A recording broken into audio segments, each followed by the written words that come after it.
मस्साजोगच्या ग्रामस्थांचा सुरेश धस यांना पूर्ण पाठिंबा।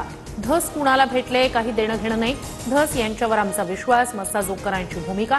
ग्रामस्थांसोबतच्या चर्चेनंतर धस यांच्याकडून केज पोलीस निरीक्षक वैभव पाटील यांच्याशी चर्चा। आमदार सुरेश धस यांना परळीत काळे झेंडे, आंदोलकांकडून सुरेश धस चले जावच्या घोषणा। आरोपींचा शोध घेण्यासाठी बीड पोलिसांनी बालाजी तांदळेची गाडी वापरली। गुन्हे शाखेच्या अधिकाऱ्यांनी तांदळेला दिलेलं पत्र TV9 मराठीच्या हाती। बालाजी तांदळे हा वाल्मिक कराडचा निकटवर्तीय।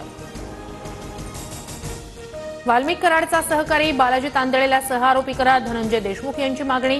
तर मी पोलिसांना तपासासाठी मदत करत होतो, पोलिसांनी गाडी वापरल्याच्या आरोपांवर तांदळेचं उत्तर। आमदार सुरेश धस महादेव मुंडे कुटुंबियांच्या भेटीसाठी परळीत। हत्या प्रकरणी SIT चौकशीची मुंडे कुटुंबियांची मागणी। सोमवारपर्यंत आरोपींना अटक न झाल्यास उपोषणाचा इशारा।